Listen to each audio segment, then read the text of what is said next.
The Rambam discusses the mitzvah to build a Beis HaMikdash in two places. The obvious Hilchos Beis HaBechira, but also in Hilchos Melachim.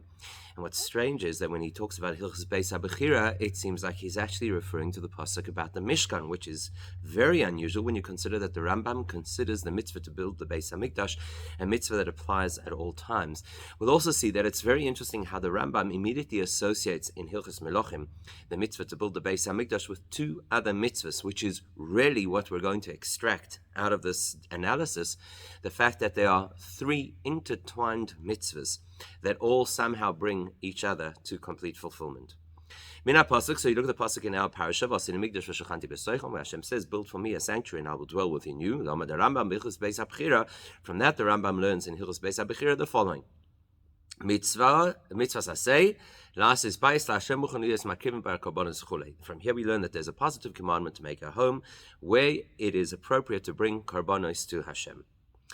Shenemar, how does he know it?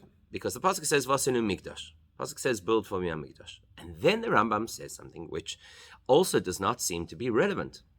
The Torah already explains to us the Mishkan that Moshe Rabbeinu made, which was only temporary. As the pasuk tells us, you haven't yet arrived at the final destination for the Beis HaMikdash. And we're going to come back to this, and we're going to analyze other things that the Rambam includes in the historical unfolding of how the Beis HaMikdash was built, which again we could ask, what's the relevance? But at this point, in Hilchos Beis HaBechira, the Rambam says it is a mitzvah saseh to build the Beis HaMikdash because it says ve'asuli mikdash. Aval beHilchos Melachim. Whereas when it comes to Hilchos Melachim, and the Rambam touches again on this issue of building a Beis HaMikdash, there he quotes a different pasuk.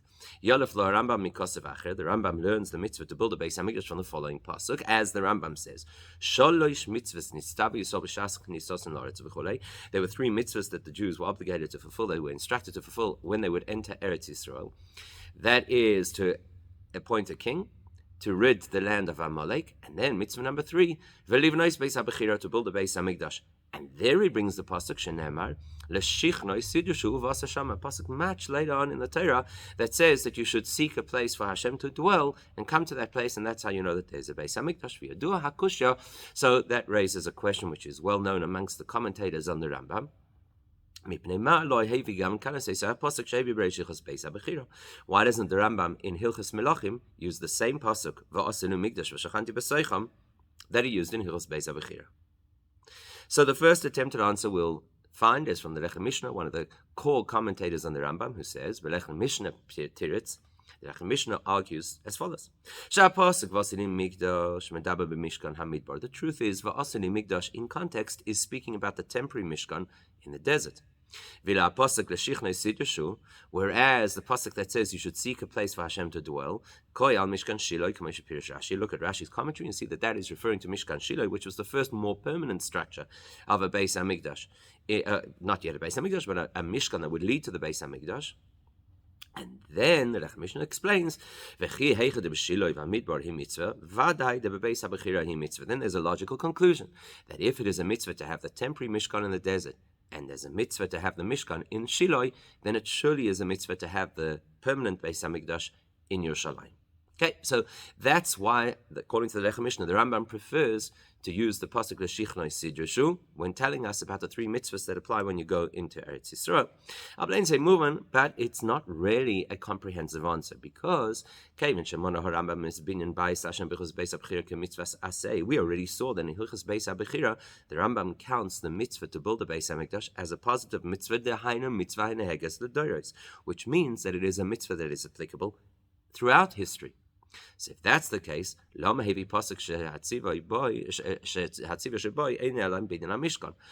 the Rambam is making a statement in Hilchos Beis HaBechira that throughout history we have to have a Beis HaMikdash, why would he have used the pasuk Vasili Mikdash, which the Lechem Mishnah is saying refers specifically to the Mishkan, which was a very specific period in history? And besides that technical detail, the whole proposal of the Lechem Mishnah is difficult to understand because Hilchos Beis HaBechira, think about this. Hilchos Beis HaBechira,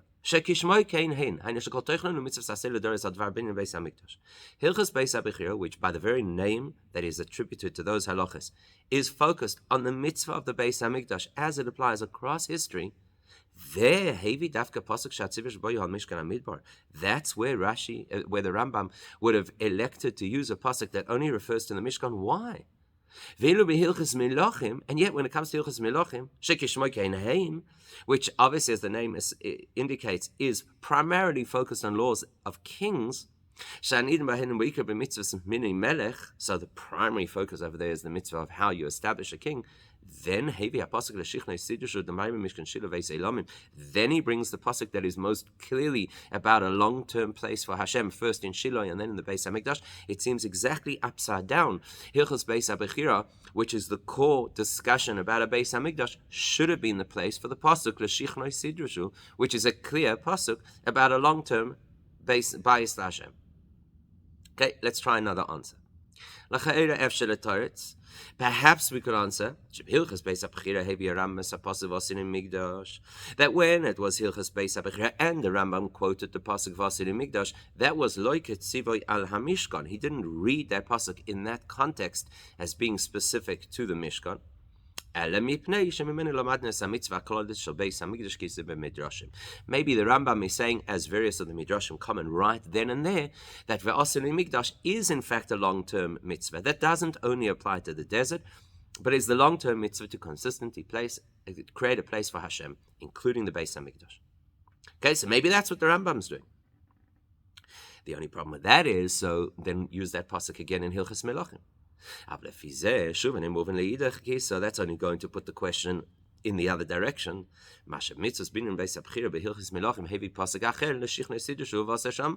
If this is a good enough pasuk, tells me that there has to be a home for Hashem throughout the ages, why then in Hilchas Melachim does the Rambam not use that pasuk and Dafka finds another?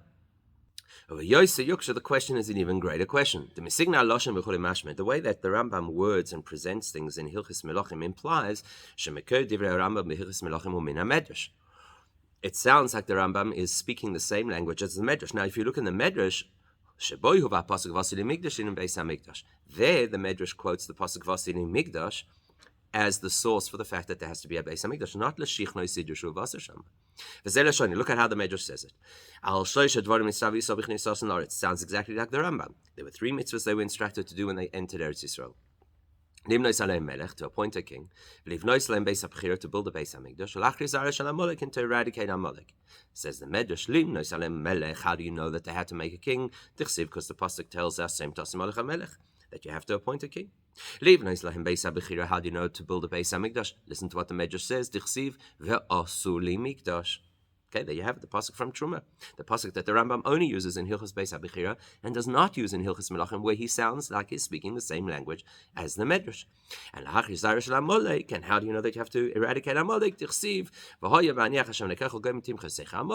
That when Hashem removes all of your enemies and brings you to rest in Eretz Yisrael, then you have to eradicate Amalek. So what's the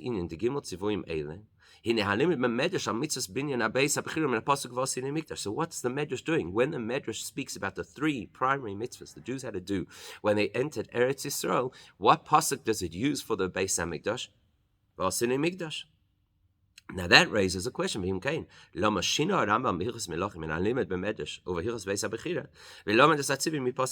that's a double question. Not only why does the Rambam change from his own view in Hilchos Beis HaBechira, where he quoted Va'asi Mikdash as the source to build a Beis HaMikdash, but why does he differ from the Medrash, which he appears to be quoting in Hilchos Melachim, and there again he doesn't use the pasuk of Va'asi Mikdash, even though that's how it's presented in his source?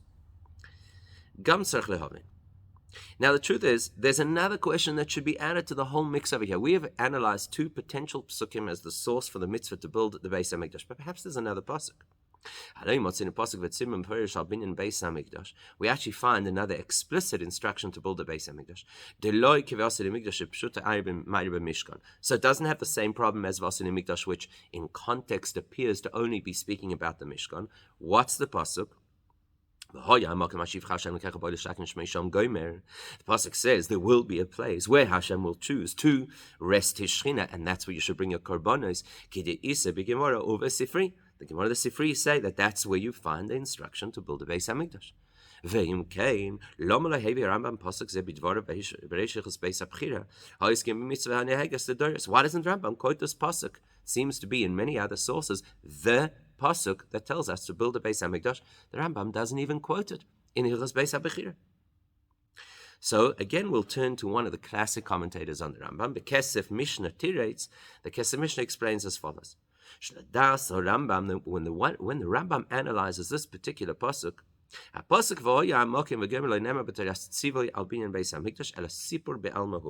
Kesef Mishnah says that the Rambam reads this not as an instruction, because how does it say?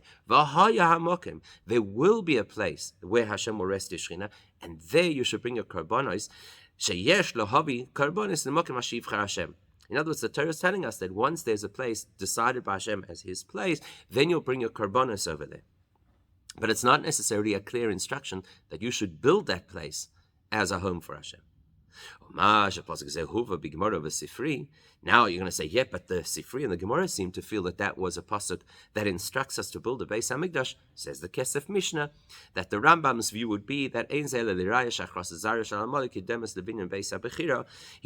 the Rambam's argument is that the Sifri and the Gemara only wanted to show us the order of events. That first you eradicate Amalek and then you build the Beis Hamikdash. But the essence of the instruction to build the Beis Hamikdash either comes from the Osuli Mikdash or it comes from the Shichnei Sidushu of Asa Shama, and we need to understand which of the two is actually the Ikar, because the Rambam seems to be using a bit of a strange approach where the Osuli Mikdash is in Hilchos Beis Abchira and the Shichnei Sidushu shouldn't necessarily be in the conversation at all if the Osuli Mikdash is a good enough pasuk. However, the Kesef Mishnah's argument is not necessarily 100% clear. Firstly, this explanation does not fit with the rule of how the Rambam generally teaches. That the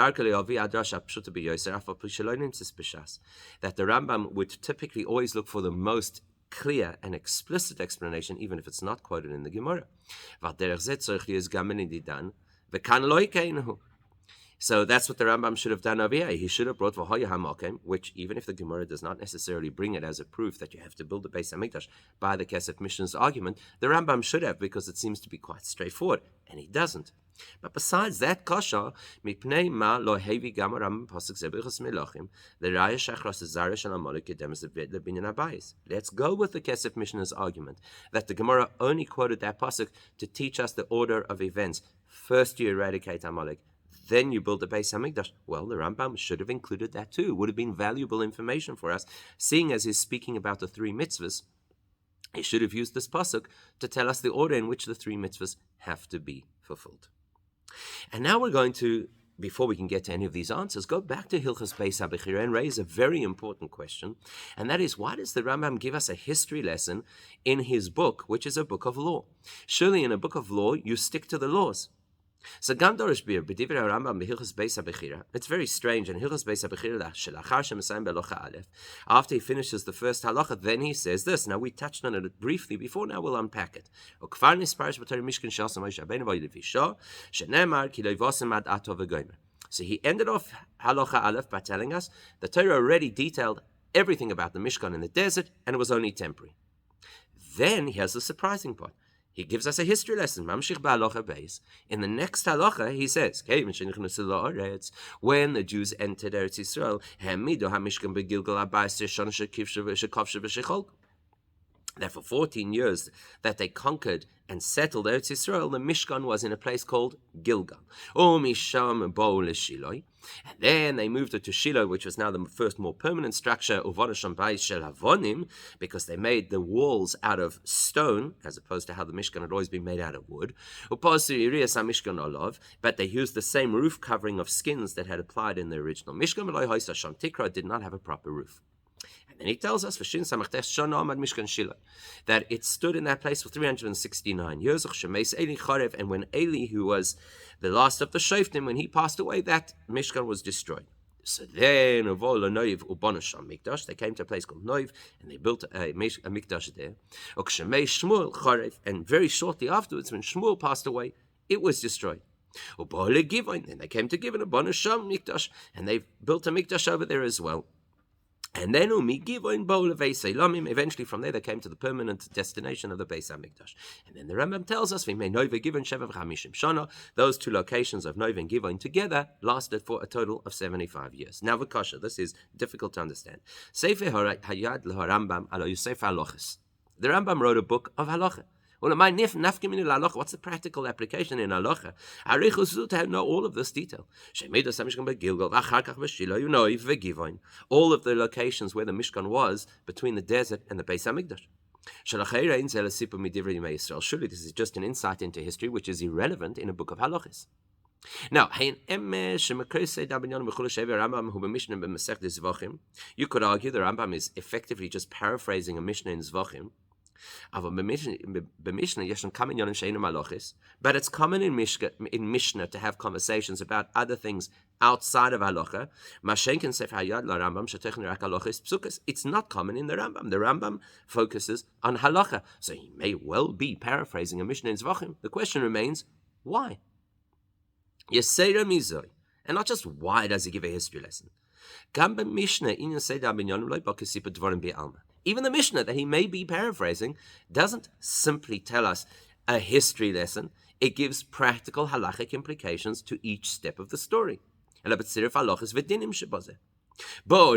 says the Mishnah, when they arrived in Gilgal, as they crossed the Yarden, then they could make private places to bring karbonos.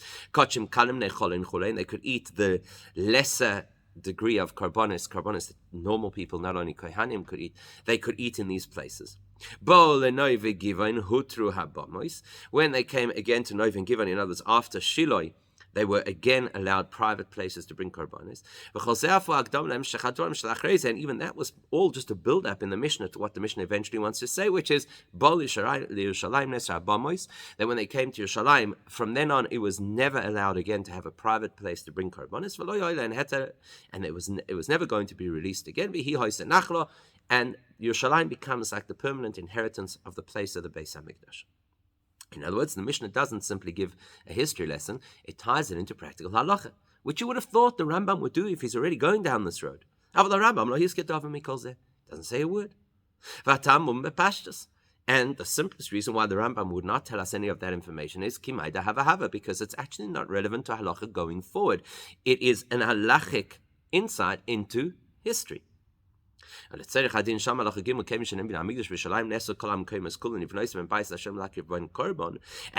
Rambam is going to say in the next halacha number 3 that ever since the time the Beis Hamikdash was built, it is never permissible to have another place that is the home of Hashem where you bring korbanos. Still,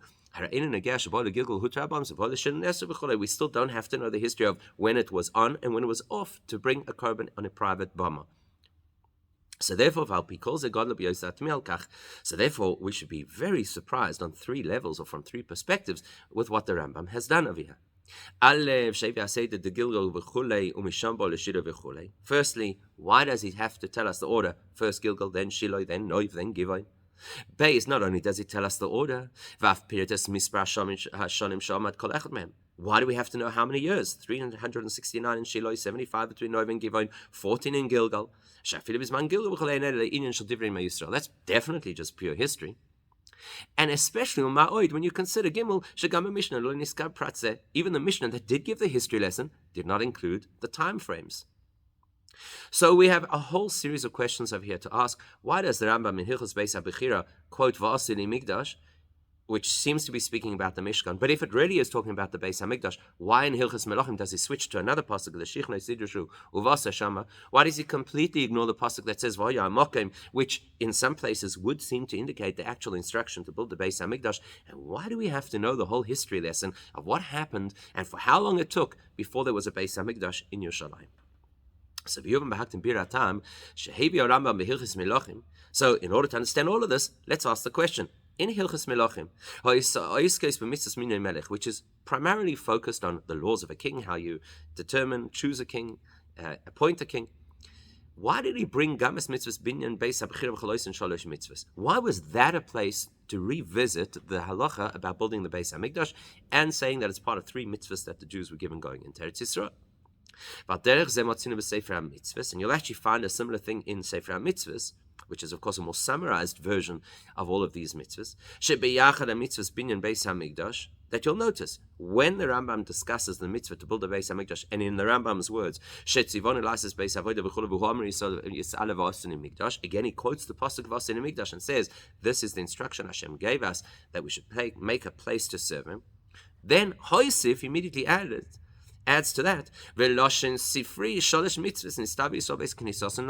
immediately quotes the Sifri says that there were actually 3 mitzvahs when they entered Eretz Yisrael: to appoint a king, build the Beis Hamikdash, and get rid of Hamalek. The Gambos moving again, same question. You're in a Sefer HaMitzvahs discussing the mitzvahs I say to build a Beis Hamikdash. Why add into this that there are 2 other mitzvahs? It might be factual, but it's not necessarily relevant. And now, if for whatever reason the Rambam wants to tell us that there is a mitzvah not only to build the Beis Hamikdash but also to have a king and to eradicate Amalek, why do you have to tell me, by way of introduction, that there are 3 mitzvahs? The very next thing the Rambam is going to do is list those mitzvahs. So why do you have to first tell me the number? To borrow an expression from the Gemara, why is the number relevant to the discussion? Now we're immediately going to pick up that that's exactly the point. The number is relevant to the discussion. And that's actually going to throw light on the whole thing.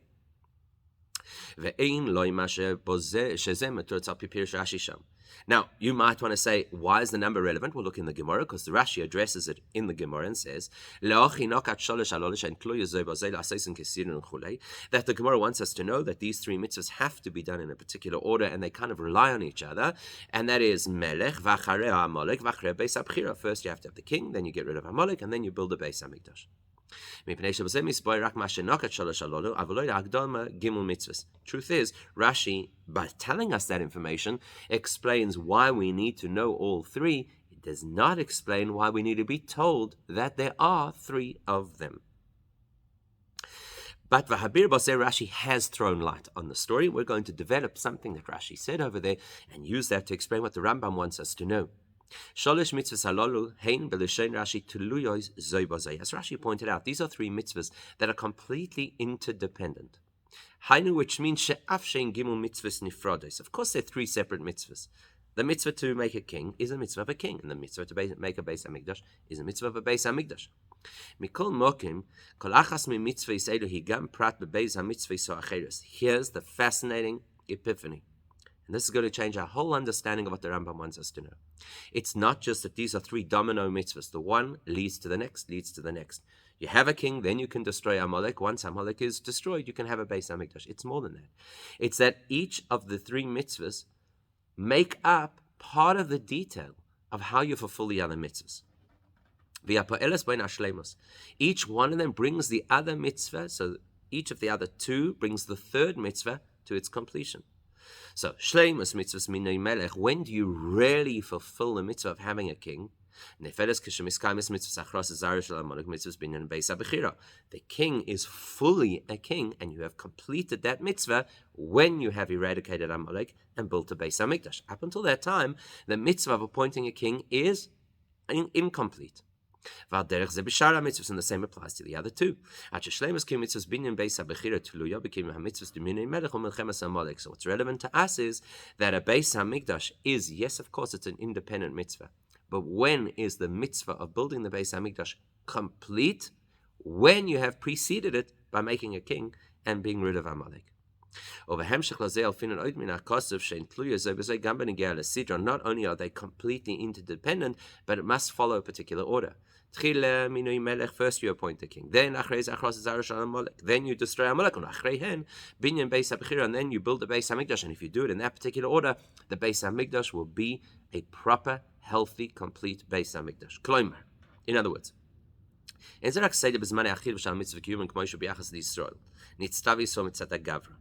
logical way we would have looked at this is Hashem is addressing the Jewish people and telling them, you as people, you have an obligation to fulfill these 3 mitzvahs, and this is the order in which you should do it, which would imply that the order makes a difference to your fulfillment of the mitzvahs. It's not that, it's more than that.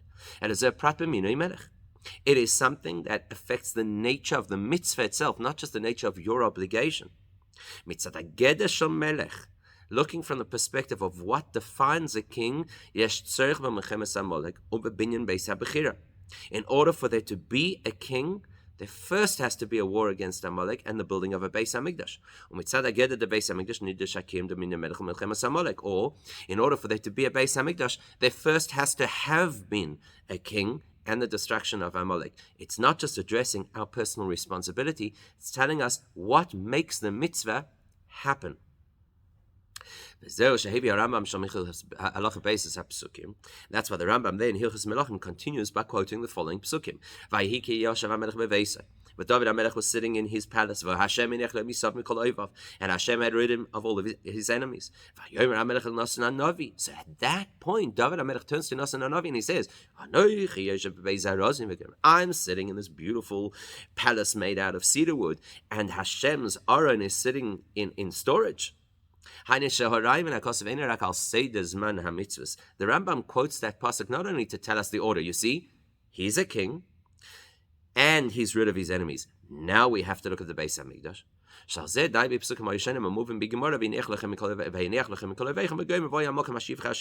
that, the Gemara actually used other psukim where it says, when Hashem gets rid of your enemies, then you should build the Beis Hamikdash. Rather, the Rambam wants to say more than that. This is now a question of David HaMelech's status as a king and the status of his victory against the enemies Amalek. So he's now a king sitting in his palace. And the enemies are gone. Now the king has to say, I need to build a Beis Hamikdash, otherwise I'm not yet a king. Now we get why the Rambam quoted these three mitzvahs in the conversation around the laws of kings. And why in Sefer HaMitzvahs, in the halacha of building a Beis Hamikdash, he again brings all three of them, because these three mitzvahs are completely interdependent and interconnected. So that's really important for us to know. None of these mitzvahs can stand fully on its own.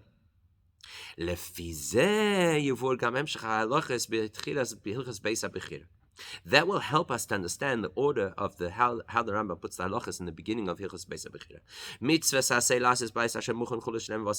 First he says there's a mitzvah. The mitzvah is build a Beis HaMikdash because it says Vasini Mikdash. Then he tells us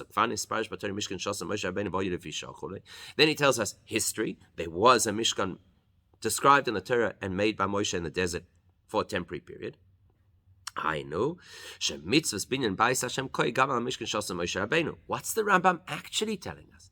He's telling us that the concept of building a home for Hashem was already fulfilled, albeit temporarily, but it was fulfilled fully in the time of Moshe. In other words, now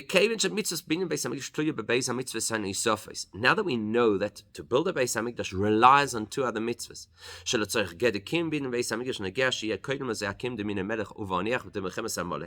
then in order for the Beis Hamikdash to truly be a Beis Hamikdash, first you have to have a king and you have to be rid of Amalek.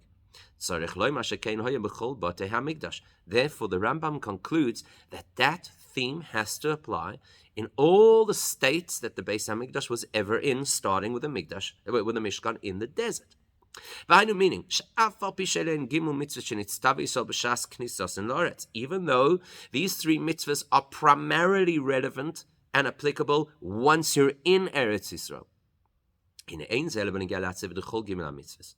That's true. The three mitzvahs in their fullness apply when you're in Eretz Yisrael. But because the Rambam specifically chooses the pasuk ve'asali mikdash to imply that is an instruction first for the Mishkan in the desert, and then it includes all of the structures that would be any form of a home for Hashem, all, including all of those that preceded the Beis Hamikdash. Move on from there, we understand the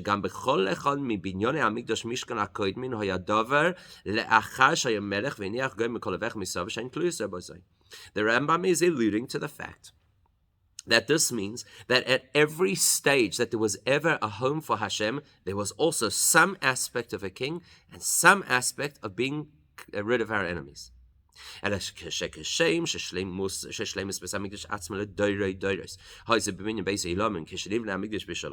know that the Mishkan was never the full expression, and that would only happen in the Beis HaMikdash in Yerushalayim. The same logic applies to the preludes. The nature of the king and the degree of eradication of Amalek would only reach their completion in the time that there's a Beis HaMikdash in Yerushalayim, and so we don't expect them to necessarily be to the same extent when it was the time of the Mishkan, but they have to have been there. And that's why the Rambam Dafka quotes the Pasuk Vasin in Mikdash, because he wants to show that there is a theme that runs right through from the Mishkan till the Beis HaMikdash in Yerushalayim, and that is the theme of the three mitzvahs being intertwined. And he immediately explains, Vehim Shishler Alter. The Torah already described the Mishkan that Moshe built temporarily. So what's it talking about? Vasir Migdash, at face value, is the Mishkan that Moshe built. That was a great example of a Mishkan because it fulfilled it ticked all the boxes. We know that Moshe Rabbeinu was considered a king. The Rambam himself identifies this fact. And when was the Mishkan built? After they had destroyed Amalek at that time, although it was not a full eradication. At least Yehoshua had softened or weakened Amalek. That's what the Rambam wants to say. You see, that's a template. That's how it's supposed to be. In order to have the Mishkan in the desert, there is a king, Moshe Rabbeinu. There is a war against Amalek that is successful. And in Mikdash, this is going to become the way that the Beis HaMikdash has to be built until eventually it reaches its ultimate state in the time of the Beis HaMikdash in Yerushalayim.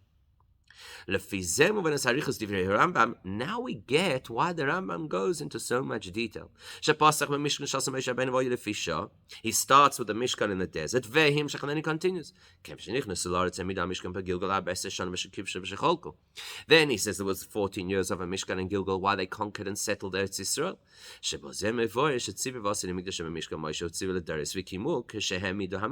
the first thing the Rambam is telling us is, look, you see, the instruction to Moshe was not limited only to the few years, 40 years, that they were in the desert, but it's actually an instruction that continued once they crossed into Eretz Yisrael.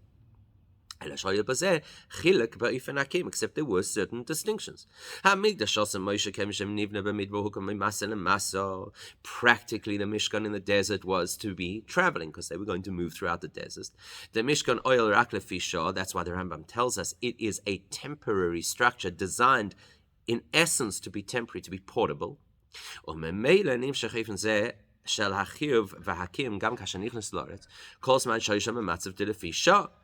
therefore, we can now read into the next phase of the story. As long as there's a temporary state, which is they're trying to settle the land, we're going to continue with a similar kind of Mishkan.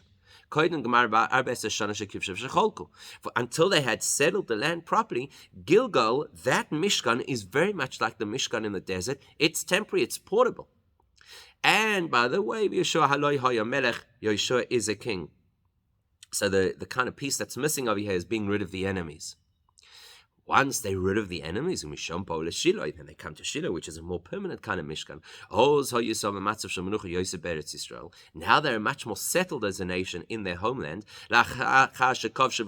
because they had already gotten rid of their enemies, conquered their enemies, and divided the land. Says the Rambam, it's important to know, now we move to the next phase. Now the Mishkan should be more permanent, made out of stone.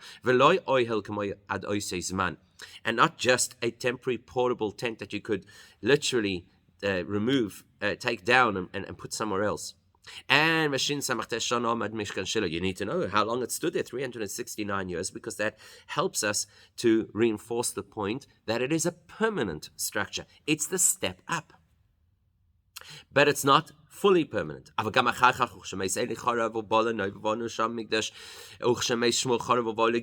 there's still movement that happens after that. Shiloh is destroyed, they go to Noiv, they go to Givoin, and that's only a 75-year business. Kloimar, meaning to say, the Rambam's telling us a chiddush. Yes, it's temporary, yes, it's short. Gamal Noiv given the Rambam says, the imperative to build a home for Hashem also applies to Noiv and Givon, even though it was for a short period of time. And they didn't have the Aron at that time because the Aron had been taken by the Plishtim. In fact, in certain places, even in Tanakh, it's referred to as a major Bama as opposed to a minor Beis HaMikdash. Because the Rambam's telling us a halacha. Because the mitzvahs that are relevant in order for a Beis HaMikdash or for a Makom HaMikdash to exist, those details were relevant at that point, it is still considered a mikdash. But obviously, Noiv given was not a complete, restful, battle-free environment. Therefore, we don't consider it the long-term Beis HaMikdash, and he uses the expression, "Let me give a bowl leveis elamim." From there, they came to the place that would be long-term. That's when you had proper kings, David HaMelech, Shlomo HaMelech, and true peace from having really destroyed Amalek. So the Rambam's showing us that you will see the same theme carries through no matter where it is and no matter what period of time it is. There has to be a king, there has to be freedom from Amalek, and then you have a true Beis HaMikdash. So now we can understand why in Hilchos Melachim, which apparently has nothing to do with the Beis HaMikdash, the Rambam speaks about all three of these mitzvahs. And while we're about it, we can also answer why the Rambam changed the pasuk to use as his source from the Asili Mikdash, which he used in Hilchos Beis HaBechira, to the Shichnai Sidrushu, which he only uses in Hilchos Melachim. And he doesn't even use the more obvious pasuk that there'll be a place to bring your korbanos.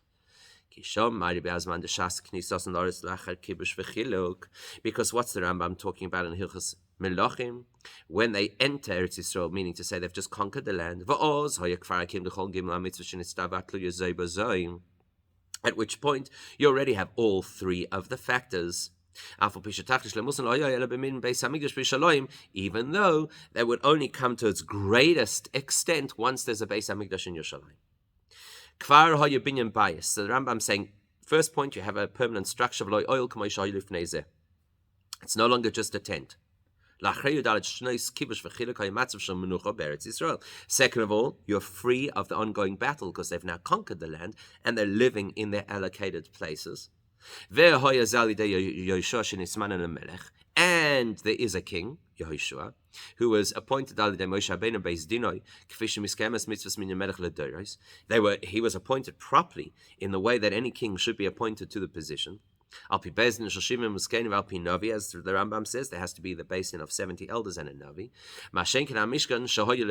This is completely different to how it was in the desert, where it was a temporary. The structure itself was a temporary portable structure. They were in the desert and they were consistently moving, which is the exact opposite of being at peace as if you're rid of your enemies. And and although the Torah does refer to Moshe Rabbeinu as a king, he wasn't formally appointed as a king in the framework that is required according to halacha. So therefore he says the three mitzvahs happen when? Only when they enter Eretz Yisrael, that's when you have the Beis HaMikdash working as it should, even at the time of Mishkan Shiloh, because you have the three core factors: an properly appointed king, peace from your enemies, and then a permanent structure.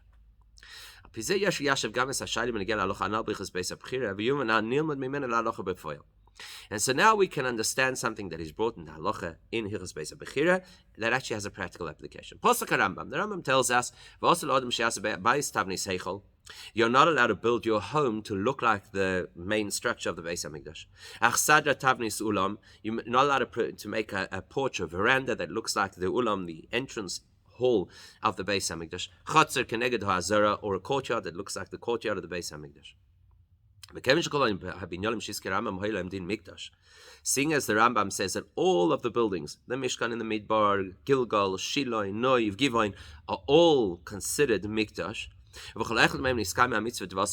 all of which fulfill to a greater or lesser extent that overall mitzvah to make a mikdash for Hashem, ad shegam beis hamikdash, to the extent that even the beis hamikdash, even though its dimensions and its actual layout is different to the Mishkan. Of course, it still reflected the main areas and the main design of the Mishkan. Kodesh HaKadoshim, a Kodesh, the Mizbeach outside, a place that is accessible to ordinary people. In fact, you see that in the Rambam's language that he says things about the Beis Hamikdash that dafka reflect the Mishkan. So when he describes the walls around the Chotzer of the Beis Hamikdash, he says it's similar to the materials, the sort of curtains that they had to create the courtyard of the Mishkan. And he says, anything that's within those walls, which is similar to what was called the courtyard of Oil Moed, hu hanikra azara, is called azara. In other words, the Rambam is making a very clear link between the structure and design of the Mishkan and that of the Beis Hamikdash, and therefore that has a practical application for us. Yesh loymar sheha'is selas bais tavnes chule chol gamal tavnes Mishkan, the Mishkan shiloi denov v'givon. Practical halacha take home is that just like you may not model your house after the Beis Hamikdash, you cannot model your house after any one of the Mishkanos either. So the Rambam's effectively told us an incredible insight over here, that in order for the Beis Hamikdash to be as it should, it has to have all three components: king, freedom from enemies, and a structure. And then he says, V'osinu Mikdash, that applies right across all of the structures, starting from the most temporary to the most permanent. Not only permanent in terms of structure, but in terms of the nature of the king and the degree to which Amalek is eradicated. So all of this must, of course, teach us something in a spiritual level that we could apply in our lives. That explanation is this. So there are three mitzvahs. King, get rid of Amalek, build a Beis Hamikdash. Chassidus explains, the concept of appointing a king, that relates to the concept of having a sense of awe of Hashem. As it says that the whole thing is that a king is somebody who you'll be in awe of. And in Chassidus, we explain the concept of a king is that you have an intense awe of Hashem, to the point that you stand with absolute submission to Hashem. So who is the king? The king is the person who lives that ideal. The king is the person who has absolute bittul to Hashem. The king then runs the community, so that the community will all have that degree, or at least a similar degree, of submission to Hashem. So appointing a king is the theme of awe of Hashem. So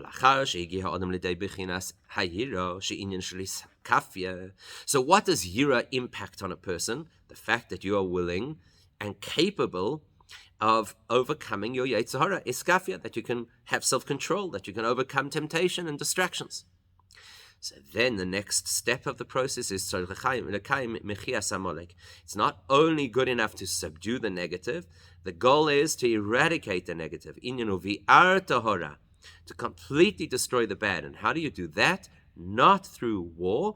That is achieved by the conversion of negative into positive. The best way to eradicate the negative is by turning it into something positive, making the darkness into light. Only when a person has achieved that you've achieved this hapcha, that you've turned things around that used to be negative and now are completely focused on the positive, then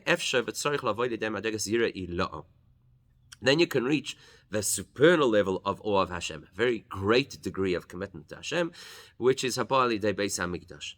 And that is represented by the Beis Hamikdash. It's achieved through the Beis Hamikdash, as the pasuk tells us, O Mikdashi Tira'u, that in the Beis Hamikdash you have to have a sense of yira, a sense of awe of the place, and of course, who is manifested in that place. In order for a person to achieve this incredible level of awe of Hashem, that is specifically through the wisdom of, which is obviously achieved through learning of Torah. And that's how it is in every generation, that even in the absence of a Beis Hamikdash currently, in the space of halacha, you find the same experience of closeness to Hashem, and therefore awe of Hashem that you would have received or experienced previously in the Beis Hamikdash. So therefore, we understand why the instruction about the building of the Beis Hamikdash, including even the instruction of the Mishkan, Moshe Rabbeinu Dafka had to be given by Moshe Rabbeinu. But also in the Mikdash is Moshe telling the Yidden. The Rambam says the Torah tells us specifically about the Mishkan that Moshe built. Moshe is a key player in the process. Because we know very well from many places in Hasidus that to bring the experience of Da'as, which is a personal experience of theoretical knowledge, so it's not just what I know, but it's actually now who I am, how I see the world, that is achieved. That brings you to have yira. How does a person have yira? It's got to be real. If the experience, if the knowledge is real, then the yira is real. That da'as is achieved through Moshe Rabbeinu. As we know very famously, the Gemara quotes the pasuk that says, the pasuk says, what does Hashem want from you? Only to fear Hashem. Makshinan says the Gemara, that doesn't make any sense. Is yira an easy, minor thing that it says that's all that Hashem asks from you? The Gemara answers very famously, in Legabe Moshe, yes, for Moshe Rabbeinu it's a minor thing. In other words, what's it telling us? Moshe Rabbeinu is the person who helps us that we can get to Yira. That's why the initiation of the principle of a king, which is the first degree of awe of Hashem, and then the concept of building a home for Hashem, which is the primary experience of fear of Hashem. Those both had to be instituted through Moshe Rabbeinu, because Moshe is the conduit for us to access such yira. More than that, as we so well know, the purpose of the Beis Hamikdash is not that Hashem should be manifest in a place, but within us. Within every single Jew. That means that every one of us can and therefore is required to make ourselves into a place where Hashem is manifest. How do you have the ability to turn yourself into a place, a home for Hashem? Because there's a Moshe dimension of your soul. Kabir Rabbi Azakan, as the Alter Rebbe explains on that Gemara about, is yira a minor thing? That actually it's easy for every one of us to access fear of Hashem, because Hashem says, what's Hashem asking of you? Why you? Because you have a Moshe Rabbeinu element within yourself. But on the other hand, as much as every one of us has to become a Mishkan and a Mikdash to Hashem, and as much as there were certain periods in history where there was a Mishkan, the ultimate experience was in the Beis Hamikdash. As we well know, David HaMelech is the epitome of what it is to be a king. And that will eventually lead to the ultimate state of being a king. When there will be the future king Moshiach, who will take the role of David HaMelech and fulfill it with the same dedication. And he'll encourage, and not just encourage, but almost like compel every one of us to follow the ways of the Torah with strength. And he will fight the wars of Hashem. That's destroying Amalek, right? And then he'll build the Beis Hamikdash. Now you got the ultimate king, the ultimate destruction of Amalek. Obviously you have the ultimate Beis Hamikdash. That will be the ultimate state of king. The ultimate eradication of Amalek. As we know very well, it says that only once Amalek is destroyed, then Hashem's name becomes complete again, and Hashem's throne becomes complete again, which means that there's a true and clear manifestation of Hashem's rule, which causes us to have the ultimate Beis Hamikdash, binyan nitzchi Hashem Mikdash adna ken yodecha, which is an everlasting, eternal place of divine experience and revelation. And that shall all happen, should happen with the coming of Mashiach right now.